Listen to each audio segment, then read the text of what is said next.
And welcome back, everyone, to Lantern Corps. Today's Lantern Corps comes to us from Wade Wilson, who asked the question, what Lantern Corps does Alexander Anderson belong in? So, obviously, he was the main rival to Alucard and Helsing up until his death. He is basically the Iscariots, the Vatican's equivalent of Alucard. He's an enhanced human known as, through experiments known as a regenerator who has enhanced physicality and can regenerate from most lethal injury. Well, not most, but a fair bit of lethal injuries. That's why an Alucard got his upgraded gun designed to basically kill someone like Anderson. And yeah, he was always a fan favorite. He does have I don't know all about his backstory, although there is some implied implications about his backstory, but never been able to actually find anything about it. I do know, like, it involves some harsh childhood, like growing up on the streets, drug use, all that kind of stuff. But ultimately, he redeemed himself in the eyes of the Lord, and became the Vatican's weapon. In terms of Lantern Corps, right out the gate, he's not a Gold Lantern. He's never been happy his whole life, clearly. He's also not that Lantern of avarice. This is not a man who does what he does out of greed or just not self-consumption, but self-satisfaction. No, he does it out of the name of the Lord. Now, does he get enjoyment out of it? Oh, absolutely he does. But it's not because he's greedy or selfish. The closest that we have to greed is just wanting to fight Alucard every time he gets a chance. There is a small argument for shame, but it's only maybe because of what he did in the years before he joined the church, which we still don't really have a clear example of what he did. But let's actually get to a couple of these right out the gate. One of them right out of the way is the Lancers of Death. He's dead, so he could qualify.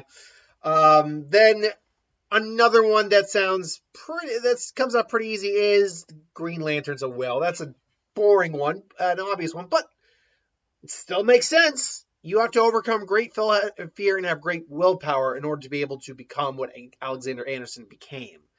And he was not always that. So you have to go through a lot and have the willpower to go through it in order to, become him. So willpower definitely makes sense for someone like Anderson. One of the ones that doesn't really qualify for is Star Sapphire. Unless you got a love for the Lord, I don't really count, and I don't personally. It's just I don't think the right type of love. That will lead us into one that I had to add because I've actually had to redo this video once already due to a glitch. But more to the point, he's also not really a Lantern of Compassion.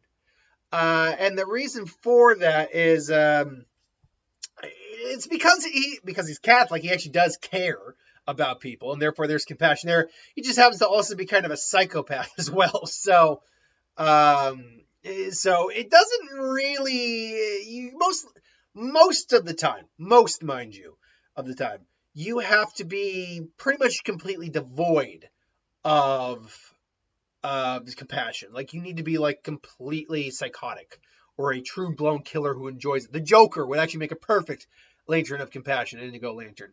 Whereas someone who has a lot of compassion, it's not the same. You can still become an Indigo Lantern if compassion truly is like your strongest trait, but it's a lot harder to do it. Those rings kind of pick out specific individuals usually. Specific types of individuals usually. And they kind of just erase your personality and give you like a new one. They're one of the few parasitic rings. So there's that. But that said, fear. Fear is another one that would definitely be under the qualifier, I imagine, for someone like Anderson, because he was a scary dude. He scared just about everyone in the show save Alucard. Alucard was not scared. It's like, yeah, please kill me. Do it. Oh, you're just a wuss. Or don't become one of God's monsters, human. Alucard definitely Anderson definitely could be a fear lantern, especially when you first see him in the series. He was scaring the living piss out of Ceres. So yeah, he could definitely be a fear lantern. I think there's also an argument for Lantern of Rage, although I think it's the weakest one of the group. This is due to the fact that he ultimately, what rage he had was really directed towards Alucard, particularly near the end. And he really what rage he seems to have is definitely tempered by, it's a holy rage, it's divine rage. It's a rage of the Lord. So while there's an argument, certainly I don't think so. But the one I think that needs to be talked about is the Lanterns of Hope, because the Hope Lanterns are basically the religious lanterns. Their lantern is their faith. Their faith is their lantern. And as long as they hold hope, they have their power. The stronger hope, then the more powerful their abilities. As well as being around a lantern of will, because hope really is only so much without the will to act on the hope. And will is only so strong without hope to power it. So they're the only two lanterns that actually strengthen each other. But is Anderson a lantern of hope? That is a tricky thing. First off, could he even qualify? And then is that his dominant one? That's what we'll ask whether or not that's his most likely one after the fact. First off, could he even qualify? I would have to assume yes, because he's a religious man, because he puts his faith in God, and so many of the Iscariots and people put their faith in him. And, even fighting Alucard, he was fighting an uphill battle in the winter on ice without nothing but bowling shoes against the Alucard at that point. It was not looking good, and yet he kept fighting because he didn't lose faith. That would very much be a Hope Lantern. It would. The problem is he I don't think he forgoes his faith, but I think after the amount of faith people have in him is tested, I think, once he becomes one of God's monsters, and particularly after Alucard just kills him. But his faith never truly wavered. So yes, could he be a Hope Lantern? Absolutely. The question now becomes, is it his dominant ring? Is it his dominant Lantern Corps? Because, as I just said, Rage is unlikely. It's probably the least likely. So that leaves you with Fear and Will as your secondary one. Whoop, and I disappeared. Death is the obvious one because he's dead. But take that out of the equation. Of the three remaining, is it Will, is it Fear, is it Hope? That is tricky. That is actually really tricky because, honestly, a lot of these either of these could honestly work for Anderson. And I just realized I forgot to actually write down, because a lot of people will be happy. I'm taking out and writing some more notes to actually help get my thoughts on paper.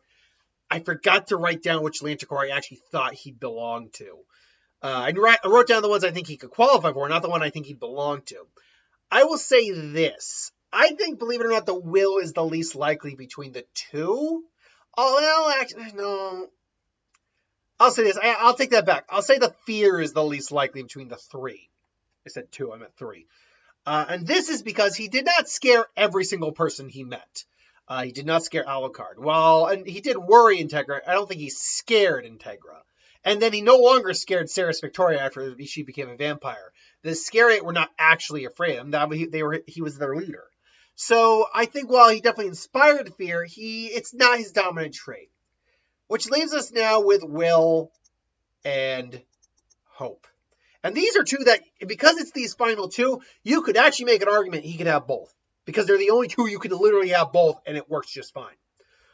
As it stands, if I had to pick one, and it is only one, I will actually go a little bit more towards Will. And that's just because I look towards that scene with the second fight with him and Alucard in the final fight, where he's just ripping through this horde of minions, and I don't see that as faith. That's just sheer willpower at that point. That's sheer willpower.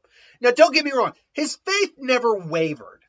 So, think he'd be a Blue Lantern, I honestly couldn't argue it.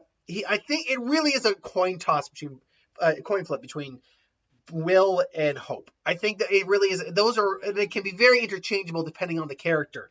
And when you're dealing with a man of faith like Anderson, well, now you're dealing with a character who's like, you literally could do either of them. So I will say that Will makes maybe a little bit more sense because, I mean, yeah, a lot of people had faith in him, but he wasn't like a beacon of hope to the world or something. He wasn't like a Superman who would be in the embodiment of hope. No, because he's religious and because he led an organization of who followed under him and also believed in him. Then yes, he could definitely be a Blue Lantern. And it is probably at least his second likely hope, or second likely ring. But honestly, look, these are, like I said, with a character like this is an interchangeable kind of lantern ring.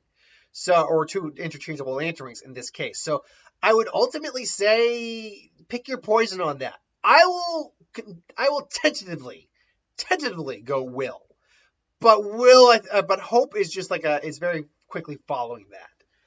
Either way, though, that is my opinion. What do you think of the comments below? Let me know. Until then, thanks for watching. Hope you enjoyed. Like, comment, share, subscribe, and I'll see you for the next one.